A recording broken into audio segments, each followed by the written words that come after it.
Don't like taking care of her? Then leave. A parentless woman like you doesn't even has a home to return to. My husband came home with his mother and said that to me, mockery lacing his words. My mother-in-law had been having trouble with her legs for a while and required care. I had been commuting to her house to take care of her, but her attitude toward me was absolutely terrible. She hurled insults at me and criticized everything I did, no matter how small. Even when I consulted my husband, he always took her side. Still, since I lost my parents at a young age, I wanted to cherish the mother figure I had gained, even if she was my mother-in-law. However, it was my mother-in-law herself who completely trampled on those feelings. Gradually, I started visiting her home less and less. Then one day, my husband brought her to our house and demanded that I either take care of her full-time or leave. My mother-in-law, Mary, emboldened by his words, joined in with a mocking laugh. That's right. You don't have any parents, so there's nowhere for you to go back to, is there? Guess you'll just have to take good care of me from now on. At that moment, something inside me snapped completely. The last shred of affection I had left shattered into pieces. I took a deep breath and calmly replied, "All right then, let's get divorced." Both of them looked at me in shock, but I continued, "And I'll be returning to my family home." What? Your family home? My husband muttered, dumbfounded, while my Mary sneered and spoke up. Family home, as if you have one. What are you talking about? But I calmly retorted, "I do. You just don't know about it. My name is Catherine. I'm 35 years old and work as a corporate employee. When I was a child, I lost my beloved parents in an accident. I was only 5 at the time, so my memories are a little hazy, but I clearly remember the peaceful afternoon sunlight streaming down without any warning of what was to come. That day, for some reason, it was my grandma who came to pick me up from preschool. She took my hand, and I started walking with her. My mom always picked me up from preschool, so even as a child, I found it strange that my grandma had come to get me that day.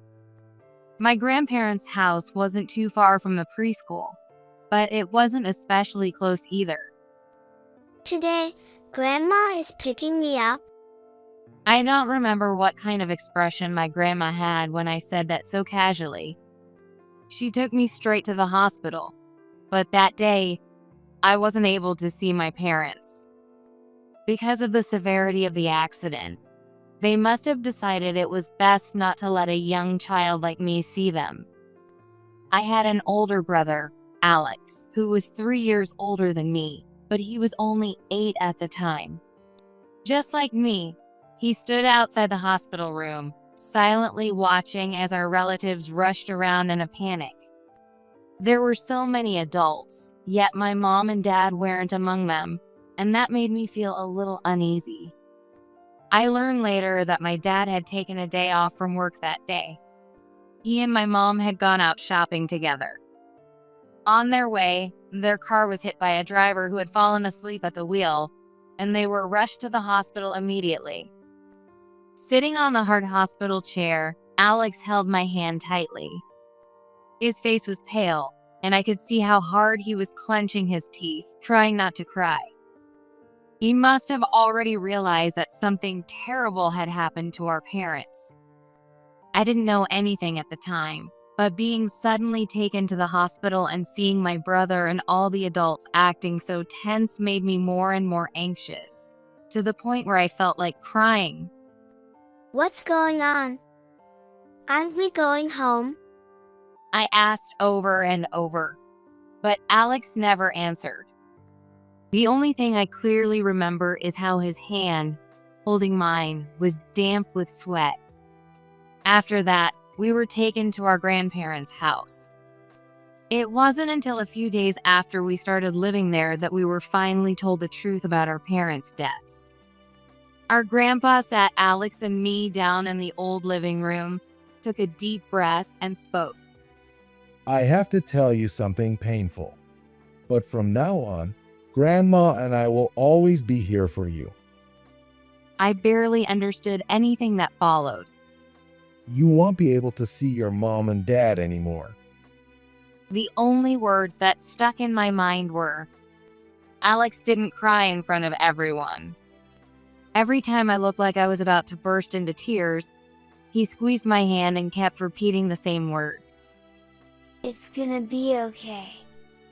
But that night, after our grandparents had gone to bed, I heard him crying into his pillow in the bed next to mine, trying to stifle his sobs. My grandparents' house was an old European-style home. The hallway creaked with every step, and the room where my parents' photos were placed always carried the scent of candles. Everything about living there felt new, yet strangely unreal. Every morning, my grandma would brush my hair. She would fix the wrinkles in Alex's school uniform and repeatedly tell him, I'm going to raise you into a fine man. but she must have noticed that he was more concerned about me than himself. You're still a child. You need to worry about yourself first. She scolded him once.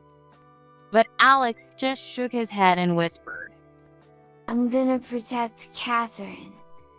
From that day on, he wasn't only my brother, but also became my parent. Alex did everything he could to keep me from sinking into grief, just as he had promised. My grandparents were kind to me as well, but no one supported me and looked toward the future for me the way Alex did. Thanks to him and my grandparents, I was able to grow up without straying from the right path. After graduating high school, Alex carved his own path and started his own business. Watching him work hard, I learned the courage to face any hardship head-on, and my respect for him only grew stronger. When I graduated high school, Alex asked if I wanted to work at his company. I didn't hesitate to accept because I wanted to support him however I could. Since then, I've worked hard and have lived a busy yet fulfilling life. I never had much luck with relationships, but when I met Jack through our mutual friend, we hit it off immediately and quickly went from dating to marriage. It has now been 3 years since Jack and I got married, but we don't have children yet, so it's just the two of us living together.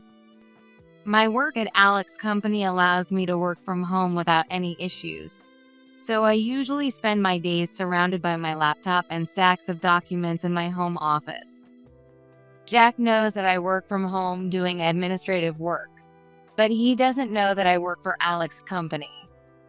He's so focused on his own job that he's never really shown much interest in what I do. Still, when we first got married, things were good between us. Back then, Jack wasn't as busy with work as he is now, so we had more time to spend together at home. However, as time went on, his workload increased, and he started leaving early in the morning and coming home late at night. That routine gradually created a quiet distance between us. And around that time, the things Jack started saying began to sting. Must be nice, huh? Just sitting at home on your computer and still getting paid. He said that one night as he walked in, completely exhausted. At first, I thought he was joking and laughed it off. But over time, it became a regular thing, and there was an unmistakable tone of disdain in his words. Man, working from home must be the easiest gig ever. Must be nice getting paid for what's basically playtime. I took pride in my work. I was involved in important projects and felt confident in the results I was achieving. But little by little, Jack's words started chipping away at that confidence. Don't call it playtime. I'm working hard from home. I couldn't hold back and finally spoke up. Jack scoffed and smirked. Oh, please. Like you're actually working hard. Bet you're just doing some mindless. Anyone can do a job. Hell, even calling it a job is probably a stretch. Every time I tried to argue, he would shut me down with an overwhelming barrage of words. Eventually, I just stopped fighting back. But that wasn't the only thing that was bothering me. There was also my mother-in-law, Mary. She lived alone in her house, just a 5-minute walk from ours. My father-in-law had passed away 5 years ago due to an illness. When I married Jack, I was actually excited to have a mother-in-law, even if she wasn't my biological mother. Since I lost my real mom when I was 5, I was genuinely happy to have a new family. But that hope was crushed almost immediately. From the very first time we met, Mary made it clear she despised me for stealing her beloved only son. Every time I saw her, I felt an unbearable heaviness in my heart. Lately, it seems Jack has been venting about me to her often, and whenever she visits, she never misses a chance to throw passive-aggressive jabs at me. Work from home, such a convenient little phrase, isn't it? It's basically just an extension of being a housewife, isn't it? Jack works so hard out there, and all you do is sit at home and take it easy. And on top of that, no kids. Seriously, what do you even do all day? Mary was a sharp-tongued woman, and since I never talked back, she took full advantage of it to hurt me with her blunt words. Her gaze always seemed to accuse me of failing my duties as a daughter-in-law and neglecting my role as a woman. She escalated further, starting to show up at our house uninvited when Jack was away for work, criticizing every little thing about how I handled the household chores. Having reached my limit, I finally spoke up. Mary, what you're doing is called harassment. Please stop. Looking back, I could have phrased it better, but at the time, I was under pressure with work deadlines and had little emotional bandwidth to spare. Since I had never talked back before, she looked dumbfounded for a moment, her face frozen in surprise. But she quickly turned red with anger and started yelling. What kind of attitude is that toward your mother-in-law, you insolent woman? She shouted, spitting as she spoke. Seeing Mary so agitated that it seemed like steam might come out of her head, I spoke to her. Mary, please calm down. Ouch! She suddenly cried out softly and clutched her right foot. What happened?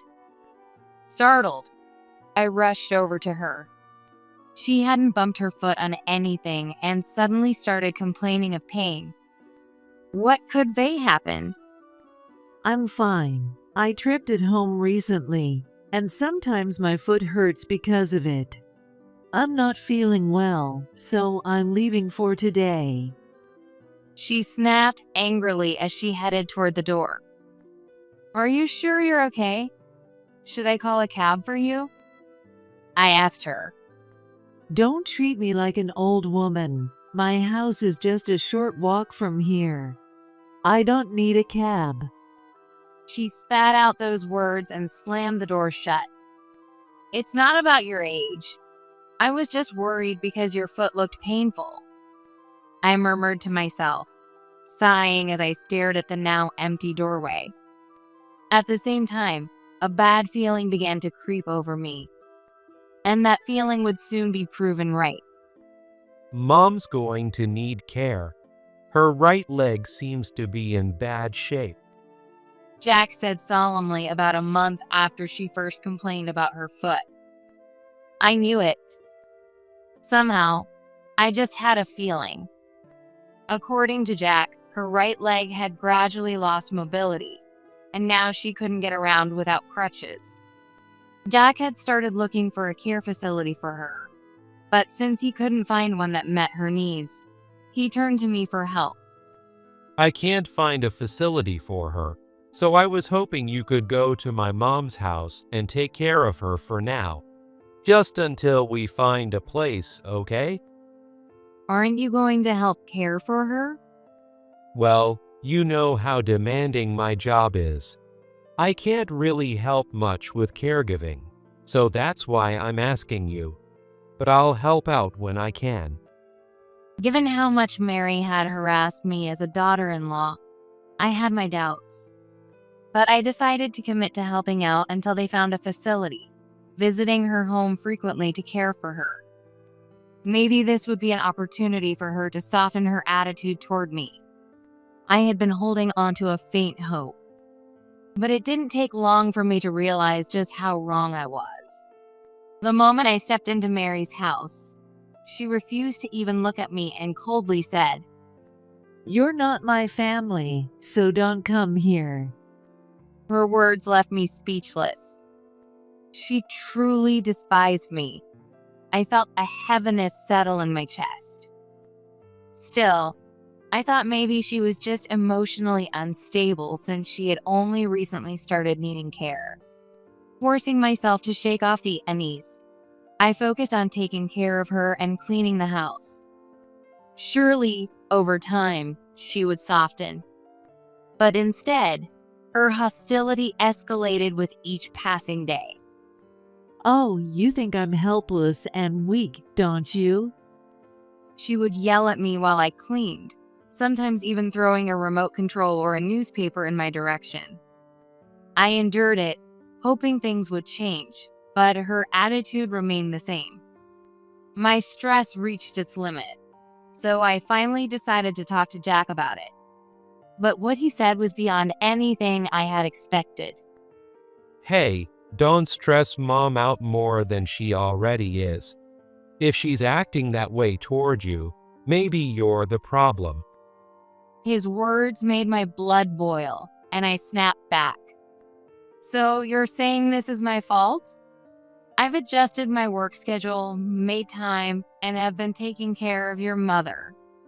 And this is what I get in return. Jack looked startled for a second, but then he let out a mocking laugh. Oh, come on. It's not like you actually have to adjust anything. You can make time whenever you want. Stop acting like you're doing something special. Then, as if that was the end of the conversation, he walked off into his room. Frustrated, I called out to him, facing his closed door. Hey, you said you'd help with her care. You told me I'll do what I can. But you haven't done a damn thing, have you? You've just dumped everything on me. No matter how much I shouted, Jack never responded. I can't do this anymore. I muttered under my breath, knowing he wasn't listening anyway. Between Jack and his mother, I was completely drained. As time went on, I found myself avoiding Mary's house more and more. Every time I went, all I got were complaints and insults. I just couldn't keep doing this. Then, one night, Jack came home late as usual. But something was different. Standing beside him was Mary. She leaned on crutches, with Jack supporting her. Mary? My eyes widened in shock. Jack, clearly annoyed, looked at me and spoke in an irritated tone. You're just gonna stop taking care of her, huh? You've been neglecting her, haven't you? I took a deep breath and answered calmly. Neglecting her? She doesn't even want me to take care of her. And I reached my limit. I tried talking to you about it, but you didn't care. Before I could finish, Jack cut me off, raising his voice. There are no available facilities, so mom's going to live here. If you don't like it, then leave. A parentless woman like you doesn't even has a home to return to. Mary seized the opportunity and added mockingly. That's right. Catherine, you don't have parents, so you don't have a home to go back to, do you? At that moment, something inside me snapped. The last bit of attachment I had left shattered completely. I took a deep breath and then spoke. All right, let's get a divorce. Both of them looked shocked, but I continued. And I'm going back to my family home. What? Family home? Jack muttered in disbelief, and Mary let out a scoff. What are you even talking about? You don't have a family home. But I calmly responded, I do. My brother has been taking care of it. Jack's expression twisted for a moment, and Mary was at a loss for words. What do you mean? Ignoring Jack, I quickly started packing my things. I wanted to get away from them as soon as possible. Once I had everything I needed, I left the house in silence. Jack and his mother were still shouting behind me, but I didn't care anymore. I walked away with a sense of relief. I headed to the house where I was born and lived until I was 5. It was the home my grandparents had protected ever since the day I lost my parents. Now that they had passed, Alex had taken over its management, but since his job required him to live elsewhere, the house was left vacant. Jack and Mary assumed I had nowhere to go, but in reality, I did. As I stepped inside, the familiar scent of wood brought back a flood of childhood memories. The peaceful times I spent with my parents, playing hide and seek with Alex. The house, filled with memories, welcomed me back as if embracing me.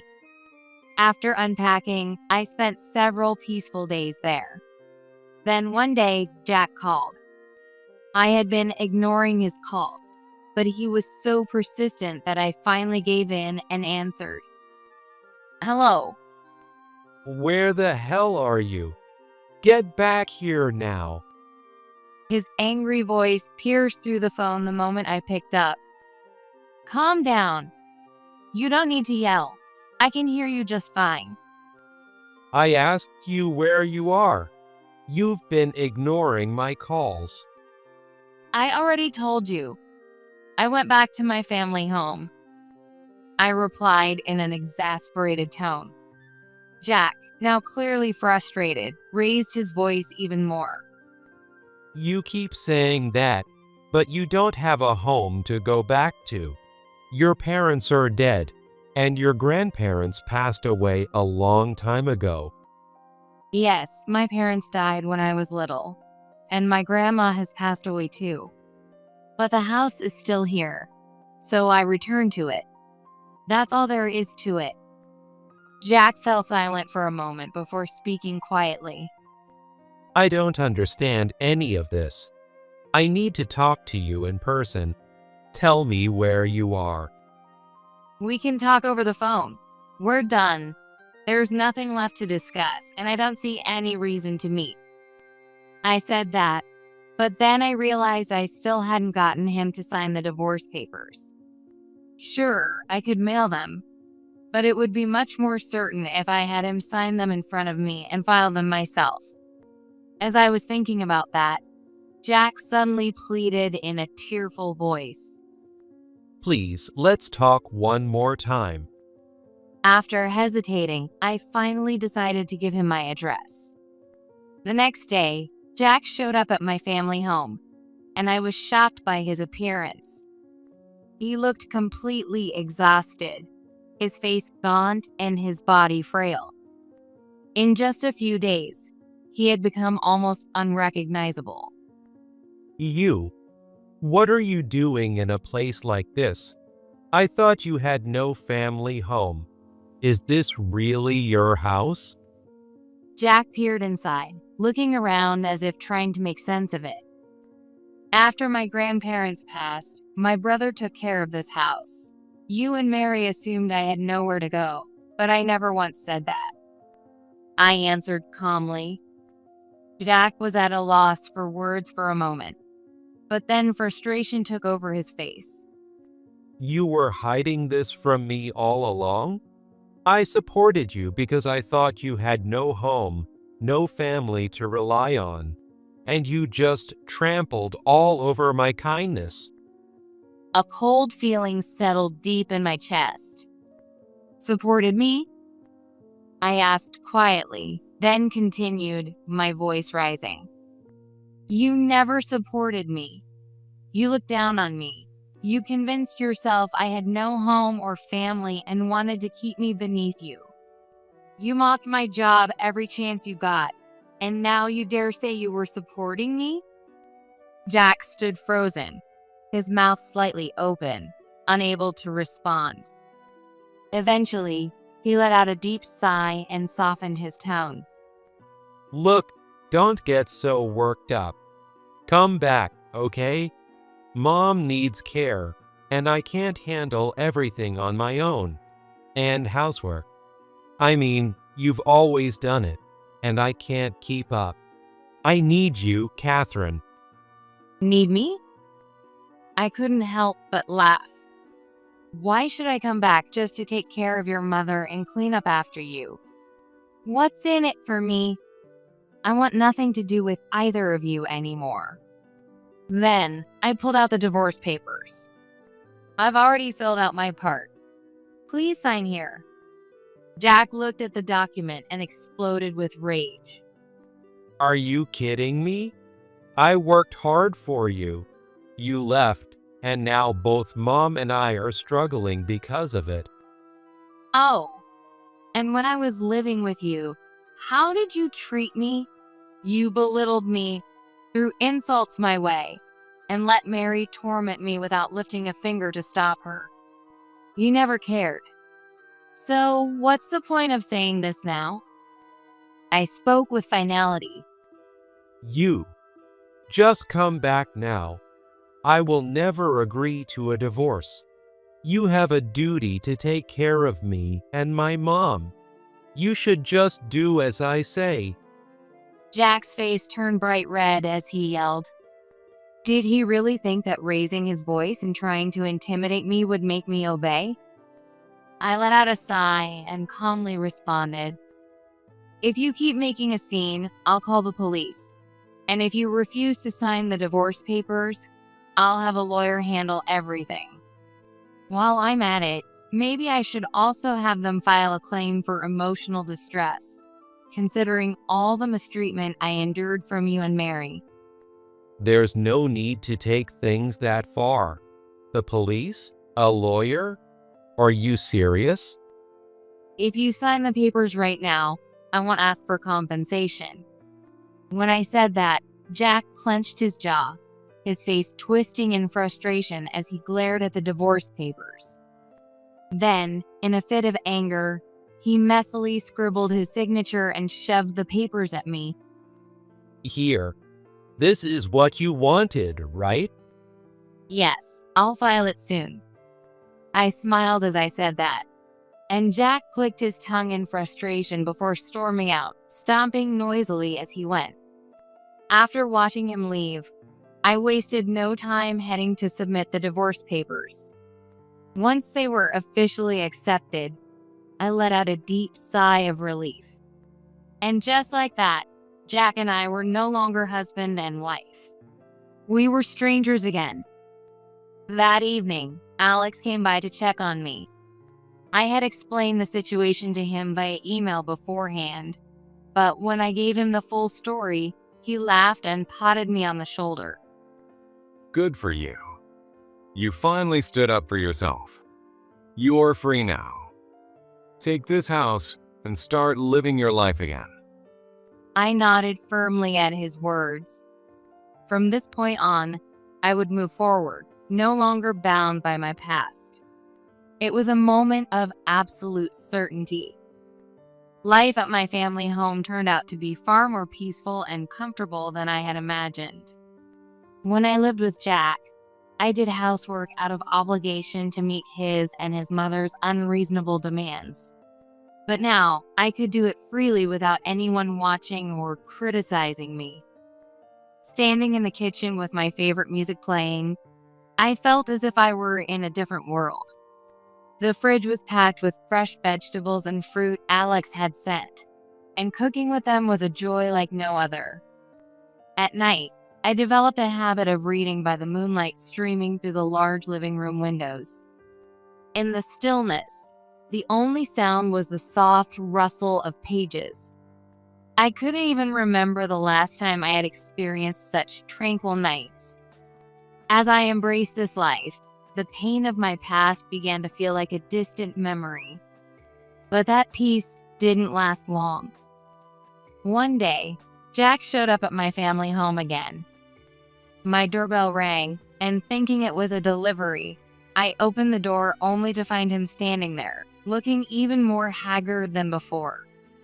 His face was a mix of desperation and irritation. "What do you want? I told you not to show up unannounced. What's this about?" I asked Jack coldly, and he spat out his words. It's the facility. Mom's care facility. I finally found a place that met all the requirements, but it turns out the owner is your brother. "What?"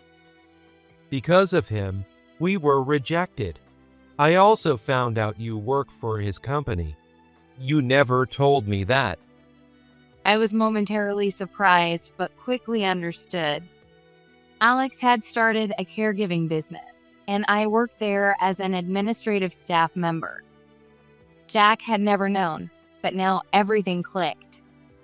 I hadn't yet heard about this incident from Alex, but knowing him, I could easily imagine him rejecting someone who had wronged his family. "Alex knows everything I've told him about how you and Mary treated me. That's why he denied your application. He's always said he can't trust people who don't value their own family. Do you have a problem with that?" Of course I have a problem. If Alex hadn't meddled, Mom could have been admitted. And then, because I was upset, I got a little physical with one of the staff, and they overreacted, restrained me, and humiliated me. And now they're even demanding a settlement payment. As Jack ranted in anger, I listened in disbelief. "So, you resorted to violence against the facility staff? That's just disgusting. I can't believe you'd stoop that low." It wasn't violence. I just grabbed their arm. They blew it way out of proportion. Grabbing someone's arm is violence. If the staff are connected to Alex, you should consider yourself lucky to only be dealing with a settlement. In most cases, this would involve the police. Do you even understand that? Jack turned red, unable to say anything in return. "What are you here for?" Let me talk to Alex. If I can't get Mom into a facility, I'm done for. I stared at Jack for a moment before responding coldly. "That's not happening. Alex has no intention of talking to you, and he won't approve her admission. Besides, I have no reason to help you either." Jack slumped at the front door, looking up at me with tear-filled eyes. Please. I'm so exhausted. Do something. I can't take this anymore. It's too much for me. For a brief moment, I felt a flicker of pity for him, but my resolve didn't waver. "I have no reason to do anything for you. Now, can you leave?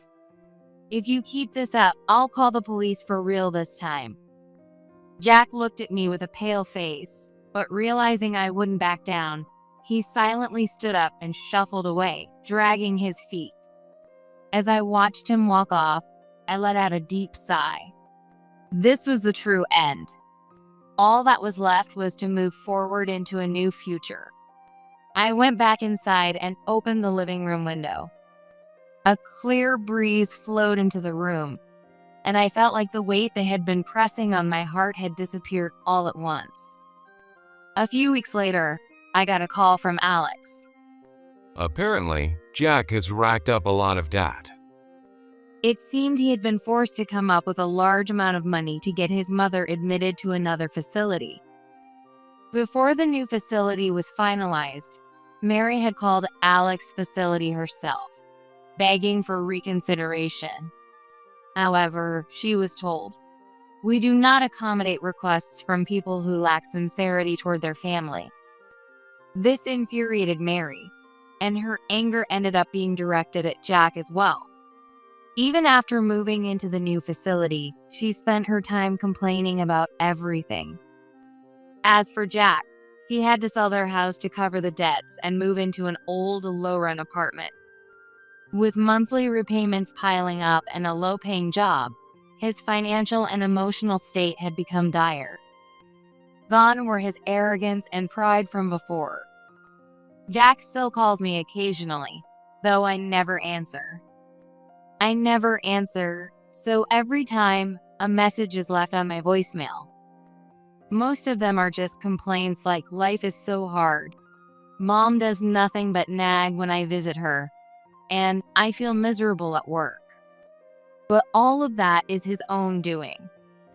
Feeling satisfied knowing the outcome of his choices, I decided to block his number.